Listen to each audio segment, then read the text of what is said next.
ang tema po natin ngayon is cell growth. No?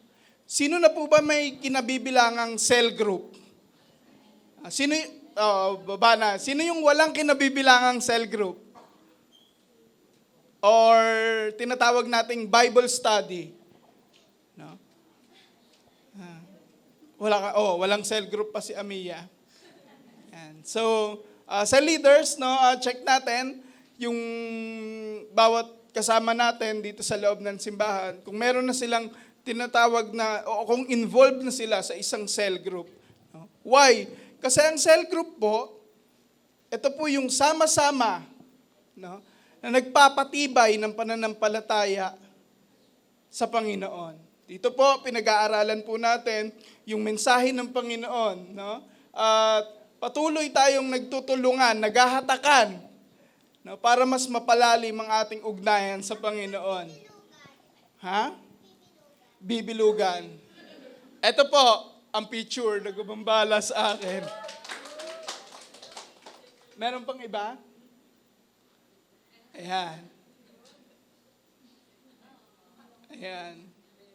Sige po, sunod-sunod na lang ako. And eto pong mga picture na to, yung pinaka pagtutuunan natin, no, ng mensahe ngayong araw na ito. No? It's all about family. No? Cell group, dapat ito ay binubuo din ng isang pamilya. Kasi sa cell group, may cell host. No? Ang cell host, siya po yung tao na nagpo-provide ng kanyang place or ng kanyang tahanan, ibukas para sa gawain ng Panginoon. And kung tayo po, na mananampalataya, ay merong pamilya. Sino yung may pamilya? Lahat tayo may pamilya. Salamat sa Panginoon. Walang napulot. Yan. So, dapat po, bilang mananampalataya ng Panginoon, ay tinatayuan natin yung pagkakatawag sa atin o pagkakapili sa atin ng Panginoon.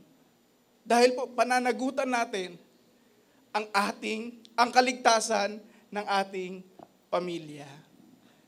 Ayan. So, ang title po natin ngayon ay, Ang iyong pamilya, ang iyong unang ministeryo. Your family is your first ministry. So, basic na basic, alam ng karamihan sa atin. Ano po?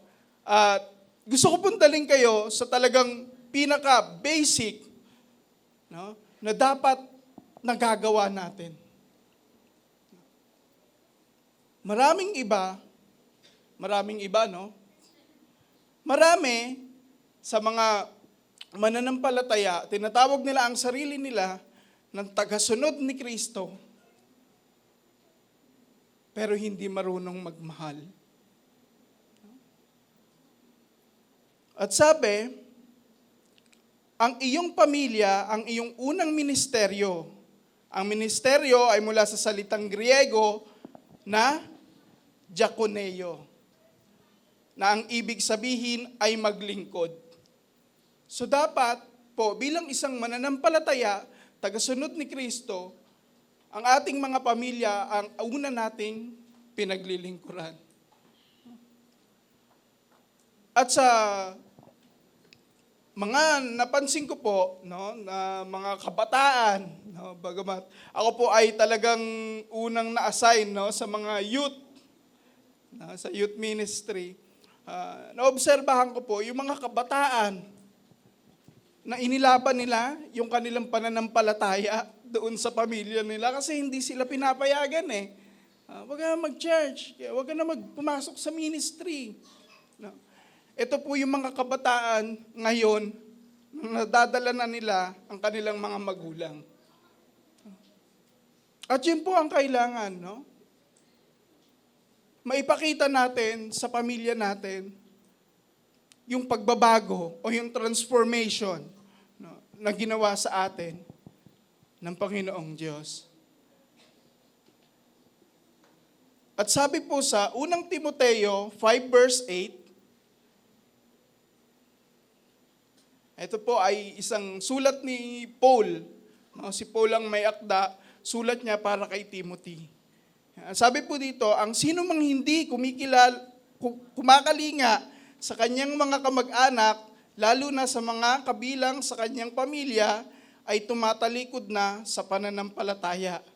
At mas masama pa kaysa sa isang di mananampalataya. So, yan po yung pagtutuunan natin ng pansin ngayong umaga. No? Kamusta po? Napiyok pa, no? Kamusta po? Tayo bilang isang anak. Kamusta po tayo bilang isang ina? Kamusta po tayo bilang isang ama?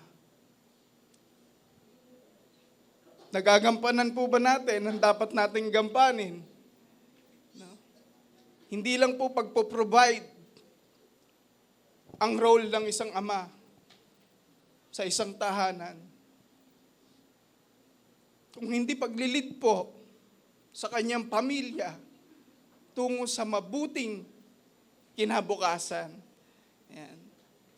So sabi dito po ay ang hindi kumakalinga sa kanyang mga kamag-anak, lalo na sa kabilang sa kanyang pamilya, ay tumatalikod na sa pananampalataya. So grabe po, no? Nung mga nakaraang linggo, napag-aralan natin yung iba't ibang uri ng pananampalataya. Tapos ngayon po, no, ang hindi daw kumakalinga sa parte ng pamilya ay tinatawag na patay ang pananampalataya. No? Sa unang-una po, kailangan nating paglingkuran ang ating pamilya. Yan. Basic na basic din po. Ano? Alam ng lahat. At nangyayari naman, no? Sa sobrang alam na po ng lahat, no? Minsan nakakalimutan na natin imodelo. So dapat po, sa pamilya, no? sa mga magulang, nagmumula ang pagmumodelo ng pag-ibig. Hindi mo pwedeng pangaralan ng anak mo na hindi siya pwedeng maging madamot kung ikaw mismo na magulang ay hindi ka marunong magbigay. Kasi kahit anong pangaral mo sa bata, kung iba ang nakikita niya sa'yo, yun ang gagayahin niya.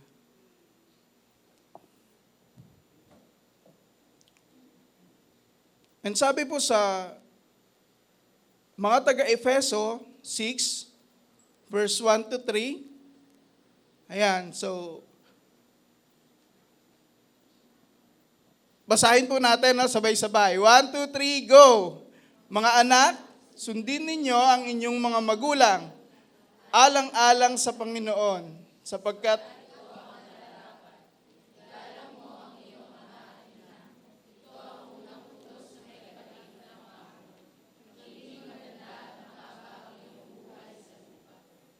magiging maganda at mahaba ang iyong buhay sa lupa. So hindi po pansit ang sagot sa mahabang buhay. Ano po? Kung hindi pagsunod po sa magulang. And ang sabi po dito sa una, mga anak, sundin ninyo ang inyong mga magulang alang-alang sa Panginoon. Bakit po? Sa tingin nyo, mahirap sumunod. Tama ba? Sobrang hirap po ang sumunod. Lalo na yung utos na, anak, pakiabot nga yung remote. Habang nanonood ka ng gusto mo. And ito po yung naranasan namin, no? Kapag po sama-sama kami, no, sa bahay, family, nung mga nakaraan pa, so maliit pa lang ako, mga ganito pa lang po. So, nanonood kami. Ang gusto namin ng kapatid ko, cartoons. Ayan. So, nanonood po kami, masaya kami nanonood. Then darating po si Papa. Ano nga yung remote, pakiabot nga yung remote. Eh di, kami naman, si abot na remote. Hanggang sa, bigla niyang ililipat niya yun sa basketball. No? So, kagulo na po sa bahay. No? Parang may mga ibon na po. No? Sa bahay namin, na sobrang ingay. So, ganun po yung eksena, no, na nangyari sa amin sa bahay. And then, habang lumalaki po, no, nagmamature, may rules na po. Pagka-commercial, tsaka mo lang pwedeng ilipat. Na? Ngayon, pagka-commercial din yon, ay balik mo dun sa pinapanood ko. Ayan. So, ganun po yung naging rules. Nagkaroon ng sistema. No? And sa pag-aayos po natin ng ating sarili, kailangan po natin ng tinatawag na sistema. Ibig sabihin, kung gusto mong maging maayos yung buhay mo, kailangan mag-isip ka ng mga bagay na maayos rin, na maganda. At patuloy mo yung imomodelo. Sabihin niyo po, imomodelo. Ibig po sabihin ng imomodelo, ipapakita. Hindi mo lang siya basta ituturo, kung hindi, ipapakita mo po. Ang mga magulang, malaking part po kayo sa paglaki ng inyong anak. Kung ano po kayo sa loob ng tahanan, kahit po mas maraming oras yung anak nyo sa labas ng bahay, marami pa rin po siya, no, na nakukuha sa atin ng mga magulang. Why? Dahil sa dugo.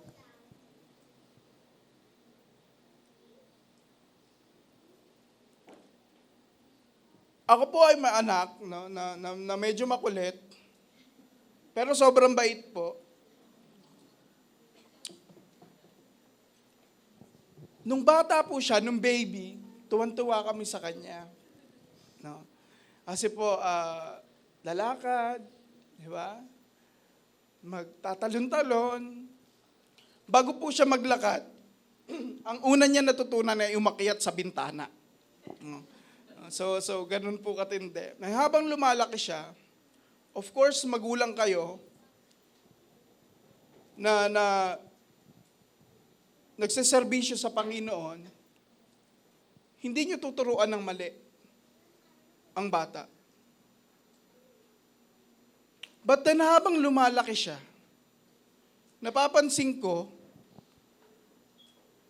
na parang yun yung dating ako. No?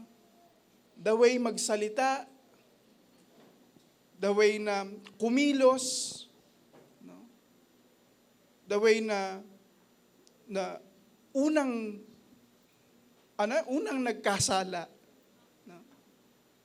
Kasi po, siya po ay in-enroll namin ng kinder, no, sa public, unang-una. And nung umuwi po siya, biglang nagbura.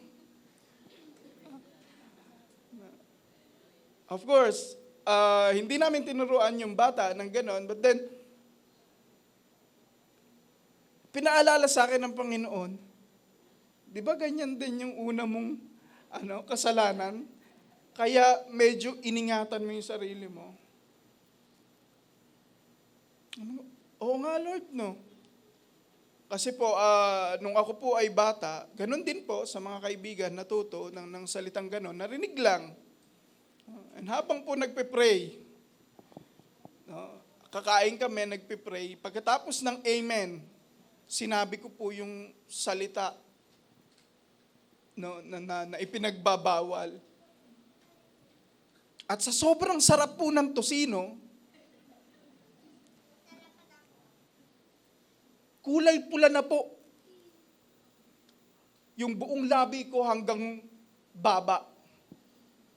Kakatulo ng dugo. And ganun po ako dinisiplina ng ating pastor. Bago po siya naging pastor kasi boksingero po siya. Opo. Kaya hindi po maawat minsan yung pitik ng nung job. Lagi po kaming magkatabi pagka kumakain. So, yun po yung tumatak sa akin na disiplina sa akin ng tatay ko. Bawal magmura. Hanggang sa nakakalakihan, nagkaroon ng mga kaibigan na hindi naman natin maiiwasan dahil tayo ay nag-aaral. So, nauulit. Kahit natakot tayo na gawin yun, pero unti-unti, nakakasanayan natin. Dahil doon sa mga maling nakakasama natin. Eh nung mga una-una, pag nasasabi ko yon, bawal na salita, pinapalo ko pa yung bibig ko eh. Sorry Lord, sorry Lord.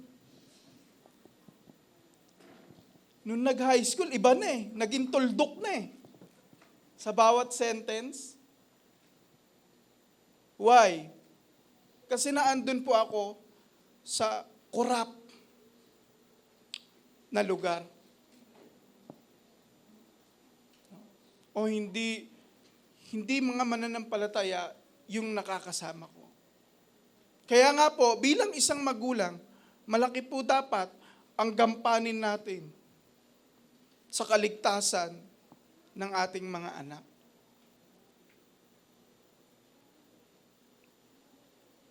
Sabi sa Bible, pwedeng mamalo.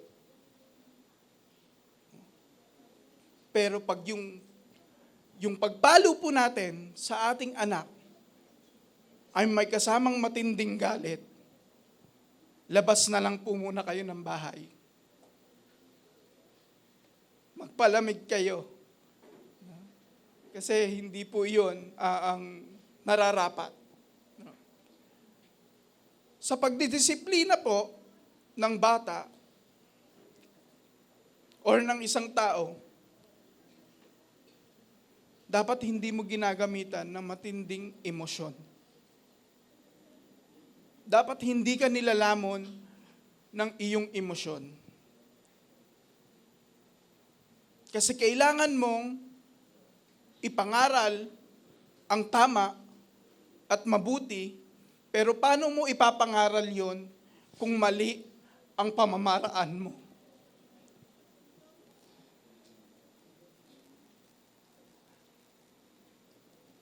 And ang sabi naman po sa atin, ng mga anak, ang kailangan po natin na gampanan sa ating pamilya is yung tinatawag na pagsunod at pagrespeto sa ating mga magulang.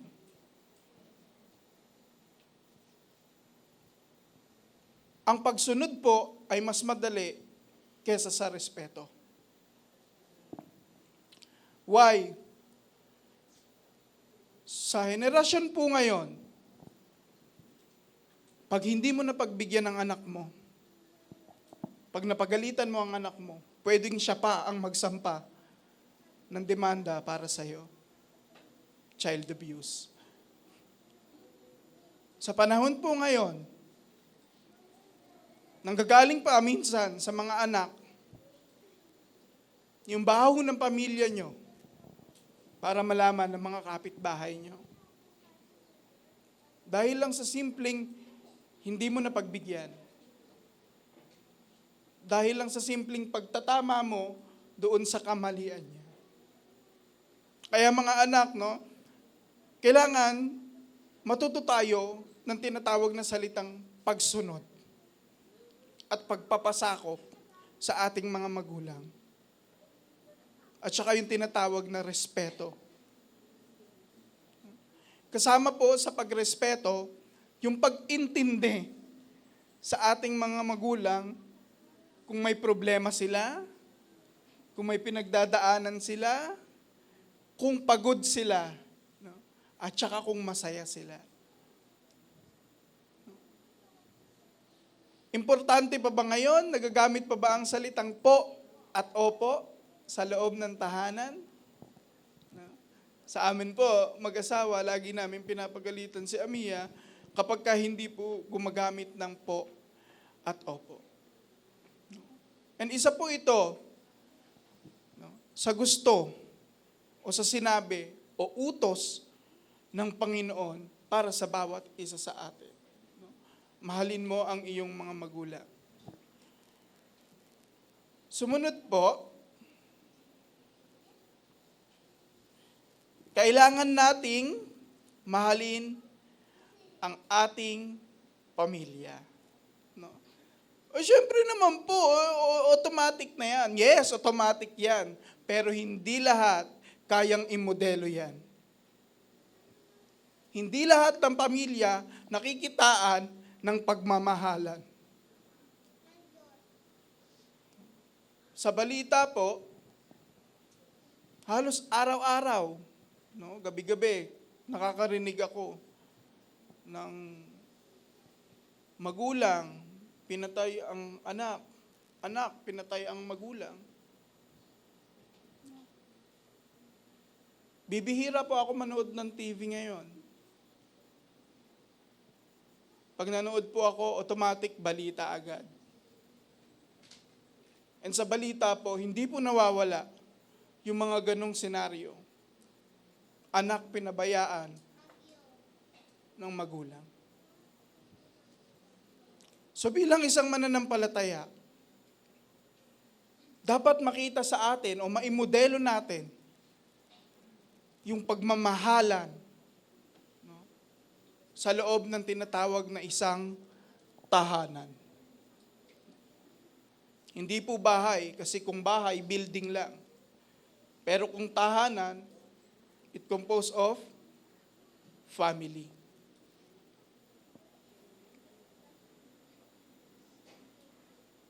And sabi po, kailangan maimodelo din natin yung tunay na pag-ibig. Ano po ba ang tunay na pag-ibig? Sa 1 John 4:8, ang hindi umiibig ay hindi kumikilala sa Diyos, sapagkat ang Diyos ay pag-ibig. So ibig sabihin po, pag sinasabi natin na mahal natin ang ating pamilya, dapat po tama yung konsepto ng pag-ibig para sa atin. Tama ang pagkakaintindi natin sa salitang pag-ibig.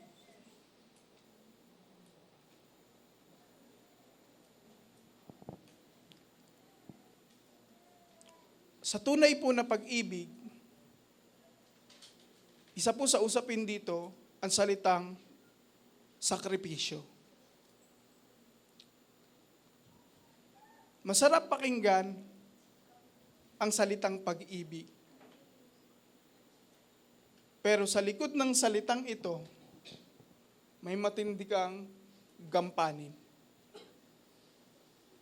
Pag-usapan po natin yung salitang sakripisyo na natural na nangyayari sa mga magulang. Sa bahay po namin, sa Carags residence, may mga times po na ang ulam namin ay dahon-dahon. Mga talbos, ganun po. Pero alam po namin, na may nakatabing savings ang aming mga magulang. Ay nagrereklamo po kaming magkapatid kapag ganon yung nakahain sa mesa. Kasi si Papa lang talaga ang may gusto nun. May linyahan pa ako, Pa, tinuturuan mo na kami maging kambing? And kung hindi po ako pinalaki ng ganon, ng aking mga magulang, hindi po ako magiging healthy. Ano po? Hindi po, mapapang-ibabawan ako ng salitang kaartehan.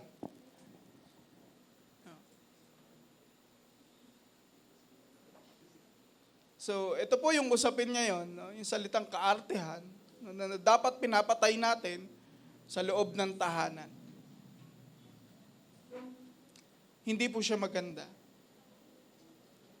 At hindi po siya, bilang isang mananampalataya, tagasunod ni Kristo, hindi po siya magagamit sa paglilingkod sa tao.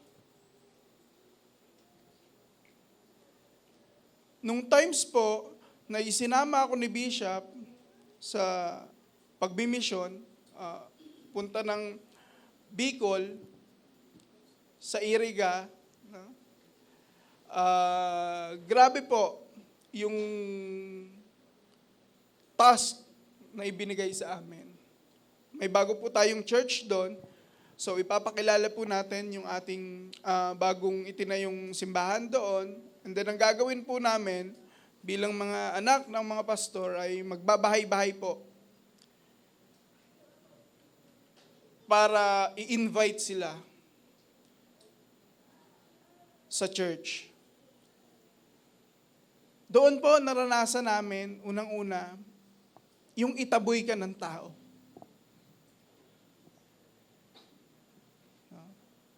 Pagkatok mo pa lang, ano yun? Kamusta po kayo? Okay naman. Anong atin? Gusto lang po sana namin kayong sharean ng konti ng salita ng Diyos. And gusto lang po namin sana kayong i-invite dito po sa ating bagong naitayong simbahan. Hindi na, may sinisimbahan ako, doon ka na lang sa iba. Rejection na kinausap ka.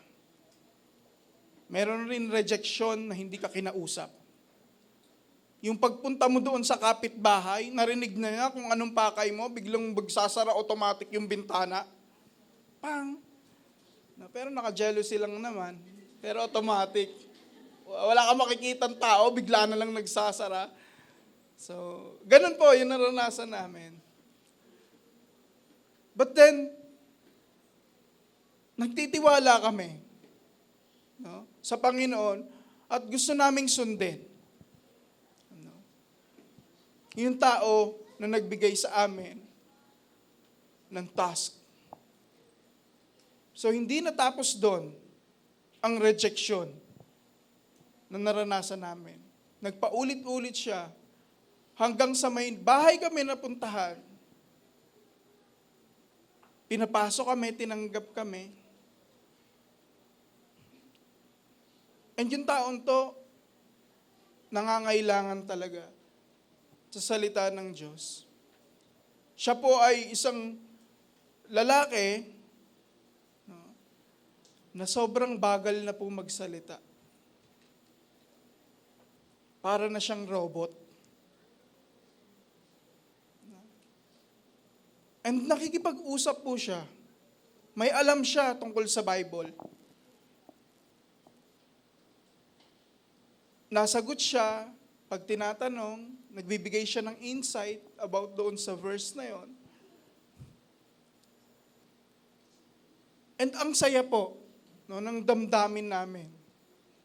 Nung nagkaroon kami ng isang tao, isa lang na tao, na kumausap at tumanggap sa amin ng maluwag. Pinapasok pa kami sa loob ng tahanan. At sabi po, sa salitang, asan ako? Ayan. Point number 2 na, no? Ayan. Sa usapin ng pagmamahal, sakripisyo at disiplina. No. So taos-pusong pag-ibig. Ano po ba yung ibig sabihin ng taos-puso? Ito po yung nararamdaman, malalim na nararamdaman, nasa kaibuturan, no, na nararamdaman natin, o sincerity, o pagiging tapat sa ating pamilya.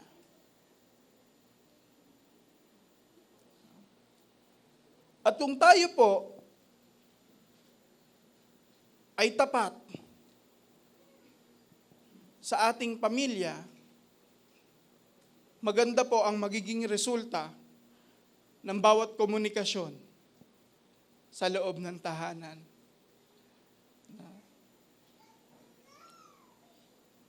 Kapag ka po may problema sa amin sa bahay or sobrang liit ng budget, pinapaalam po sa amin agad ng aming mga magulang na medyo maliit yung ating budget ngayon, so wala mo ng ganito, wala mo ng ganyan. No, sa makatawid, hindi ka pwedeng mag-request. At bitbit ko po yon hanggang sa aking anak ngayon. Sinasabi ko sa kanya, "Nak, wala pang pera si daddy, pero bukas, baka meron na. Kaya mag-pray ka." So turuan po natin ang ating mga anak, no, kung bata pa to, na manalangin. Napakalaki po na nagagawa ng panalangin. Wala po ako sa harapan nyo kung hindi po dahil sa pananalangin ng aking mga magulang. At sabi po sa mga taga-Korinto, unang mga taga-Korinto 13, verse 4 to 7, ayan. So makikibasa po ulit. 1, 2, 3, go! Ang pag-ibig ay matyaga at magandang loob. Hindi maiibig, hindi mayabang, hindi mapagmataas man. Hindi magaspang ang pag-uugali. Hindi makasarili, hindi magagalitin. Kung mapagtalim na sama ng loob sa kapwa. Hindi ito natutuwa sa sama. Sa halip ay nagagalak sa katotohanan. Ang pag-ibig ay mag-iisip, magpagtiwala, ng pag-asa at tatyaga ang pamumuhay. Amen.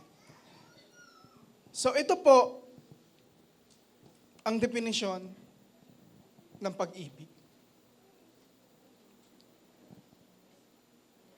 Pero sa panahon po natin ngayon, unti-unting kumikilos ang kaaway, ang dyablo, para baguhin kung ano ang meaning ng pag-ibig.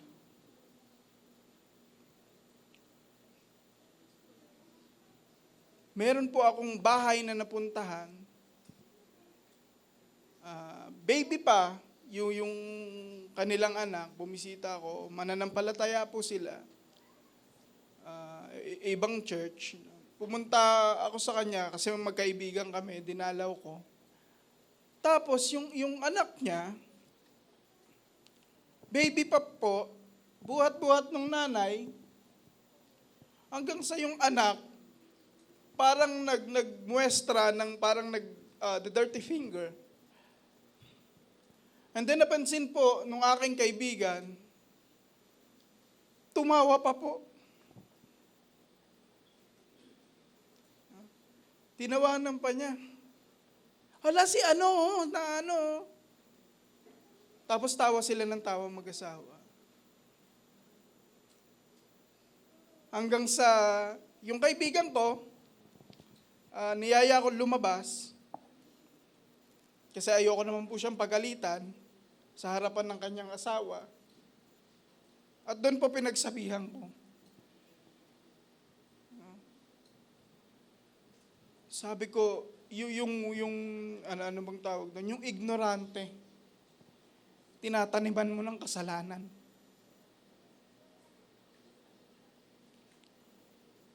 At ang saya-saya mo pa. Na ganun yung nakita mo at ganun yung pag-iisip mo sa anak mo.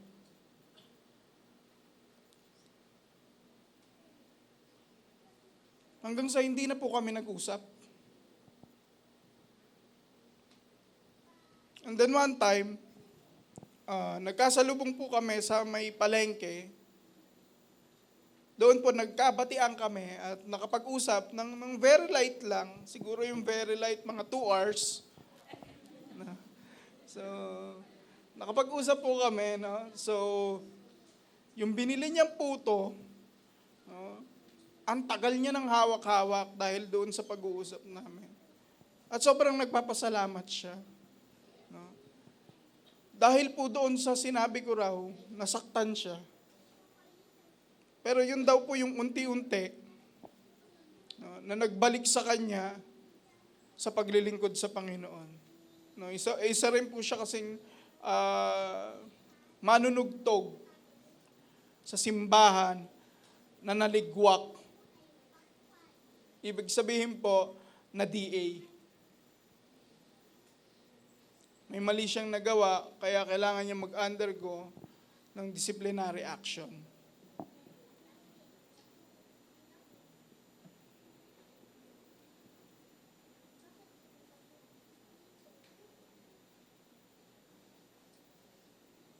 At ang huli po ay tapat na pag-ibig. Yan. So parang magkakatulad lang, no? Taos puso, tunay, tapos tapat. Tapat na pag-ibig. Yan. Sabi po sa 1 Pedro 4 verse 8, higit sa lahat, magmahalan kayo ng tapat, sapagkat ang pagmamahal ay pumapawi ng maraming kasalanan. Amen po. Kung mahal po natin ang ating mga pamilya, dapat po tayo yung unang nangangalaga sa bawat isa. Dapat ikaw na anak, ikaw na nanay, ikaw na tatay, yung nagbibigay ng dangal sa iyong pamilya. Dangal o integridad.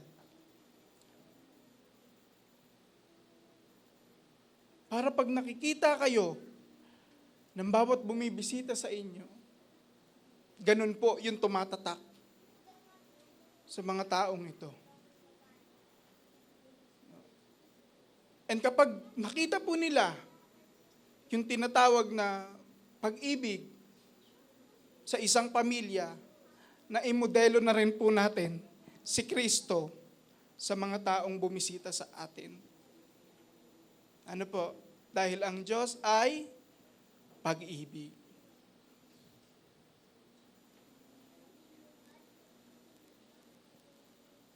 At sabi po, no, kailangan, kung kailangan mong bigyan ng dangal ang iyong pamilya, kailangan hindi ikaw ang unang-una na naninira sa iyong pamilya.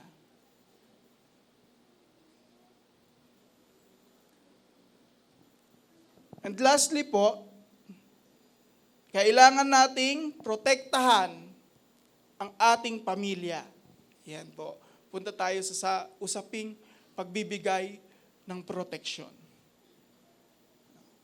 Of course, mga katatayan, no, pag sinabing kailangan mong protektahan ang iyong pamilya, unang papasok sa isip ng mga yan is physical. No? At naisulat ko po dito, protect them by not harming them. Protect them by not gossiping about them. No, hindi po natin inilalabas yung problema ng ating pamilya doon sa ibang tao, no? Kasi ito po ang pagmumulan, no, ng sari-saring kwento hanggang sa hindi nyo malaman meron na kayong alamat. Protect them through prayer. Importante po na bilang isang ama ng tahanan, siya po ang nagiging modelo ng pananalangin. Hindi mo pwedeng sabihing nagtitiwala ka sa Diyos kung hindi mo siya kinakausap.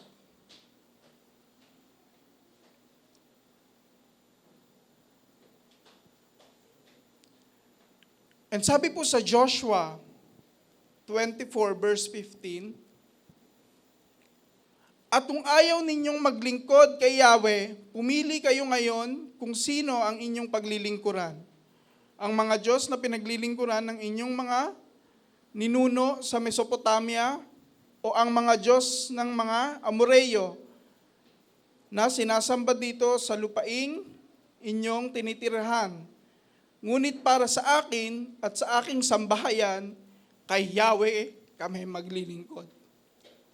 Ibig sabihin po ng pagpoproteksyon ay pagdala sa ating pamilya doon sa tama. Hindi sa kamalian.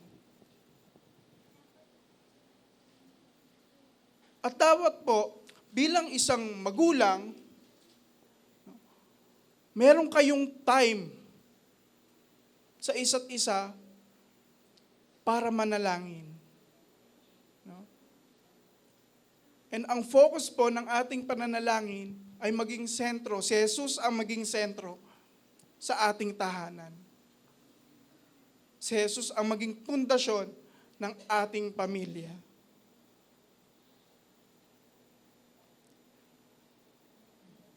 At sa panahon po ngayon, sobrang tindi ng ginagawa ng kaaway upang baguhin ang salita ng Panginoon. May iba po na magulang na ipinagtutulakan pa ang anak nila sa pakikipagrelasyon sa murang edad. Sila pa mismo ang nagrereto.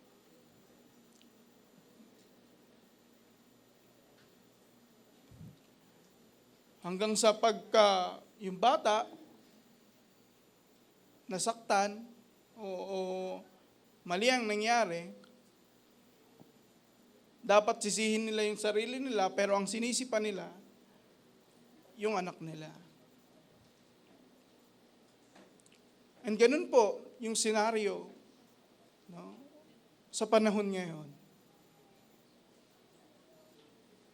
Unti-unti pong binabago ng kaaway yung dapat na ginagawa natin sa pagsunod sa Panginoon.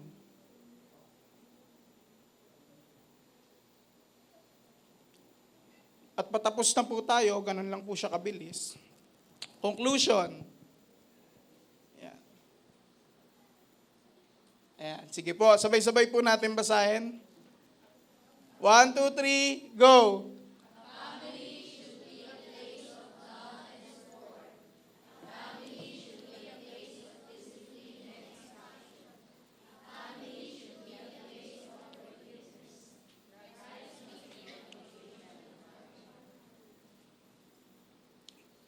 Imodelo natin, no, si Kristo sa ating pamilya. Nang sa ganon, kung sino man tao na makakita nito, ay naiparanas din natin sa kanila si Kristo.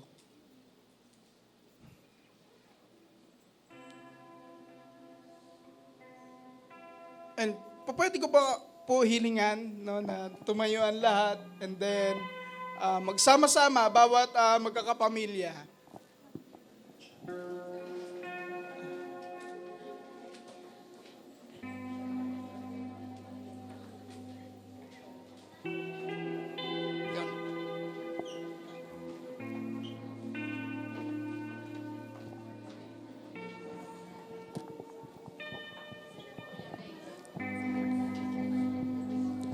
Amen. Magsama-sama daw po ang bawat pamilya. Magtulungan po tayo sa pananalangin. Pag wala dito yung kapamilya mo, hanap ka ng solo flight din. Para magtulungan kayo na manggigil na next time, may kasama na kayong kapamilya na nakikinig ng salita ng Diyos. Yes. Siguro you use this time para humingi ng tawad sa mga nasabi. Mga magulang, pwede namang humingi ng tawad kahit magulang tayo. Pwede rin tayong humingi ng tawad. Kasi nakakasakit din tayo ng damdamin minsan. Mga anak din, hindi mo maintindihan yung parents mo, mingi ka rin ng tawad. Sorry, hindi mo nakuha yung tamang pagtugon sa akin kasi di kita maintindihan eh.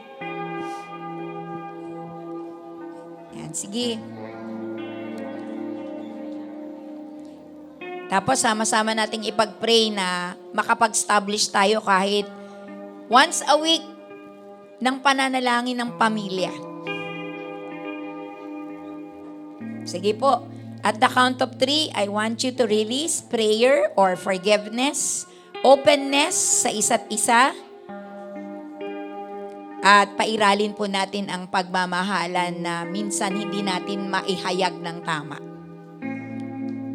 At the count of 3, sige po. 1, 2, 3. Sige po. Yung mga solo flight lang ngayon dito, ialay mo sa Diyos ang apelido mo. Ialay mo sa Diyos ang pamilya mo.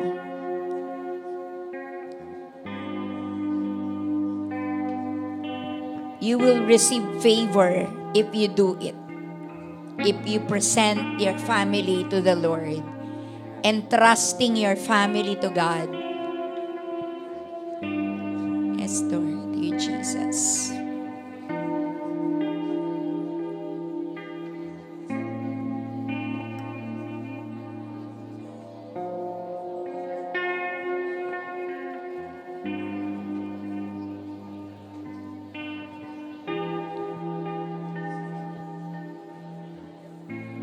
Yes, Lord Jesus.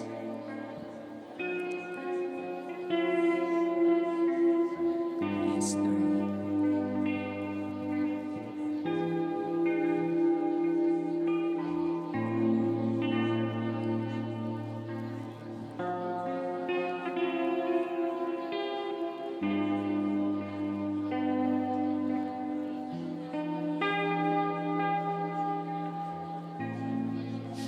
Yes, Lord.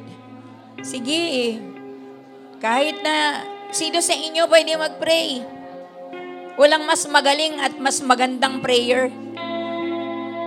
Ang gusto ng Lord yung galing sa puso mo. Yung matagal nang tinatanong ng puso mo. Hindi mo mabigkas. Sabihin mo ngayon sa Panginoon kasi gusto mo maging matatag muli ang pamilya mo. Manumbalik sa Diyos ang pamilya mo. Labanan ang espiritu ng galit, pag-aaway, selosan, inggitan, kayabangan, at kompetisyon sa loob ng tahanan.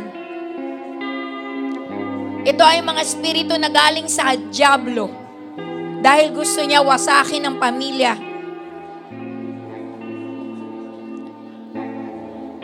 Pero ngayon, ialay natin ito sa Panginoon. Tanggapin natin ang pagliligtas ng Lord sa ating pamilya. Yes, Lord. Kasi kung yung pamilya po natin ang maitatatag at babangong muli, ang pamilya rin natin ang tutulong sa ibang pamilya na nahihirapan. God will equip our family to help other family who is in need of God. Our life would be a blessing to others. Our family would be a blessing to others. Wala pong perfect family. Wala pong perfect parents.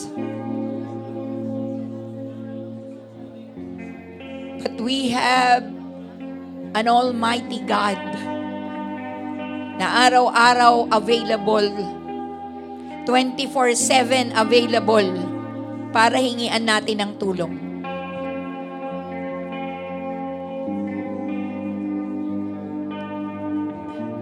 Yes. This time, I want everyone, wag muna kayo mag-break sa mga groups nyo. I want everyone to pray for the fathers in the family. Kung wala na po yung tatay sa pamilya, yung natirang nanay, Ipanalangin po natin sila na mapangunahan at mapamahalaan nila sa pag-ibig at takot sa Diyos ang kanilang pamilya. Yun po yung susi ng kapayapaan at tunay na kagalakan sa loob ng pamilya. At the count of 3, everybody will pray for the fathers at ang natirang nanay at tatay sa pamilya. At the count of 3, 1, 2, 3, let's pray for them. Hallelujah.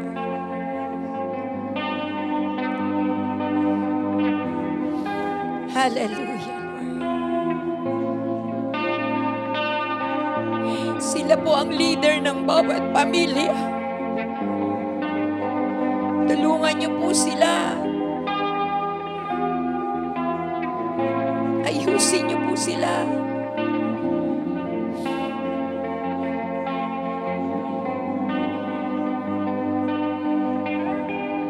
Jesus. Yes, Lord. Yes, Jesus. Yes, Jesus.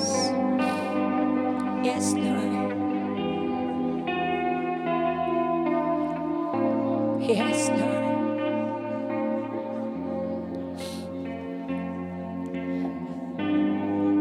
Lord, we are claiming sa bawat pagtayong muli, pagbangong muli ng pamilya.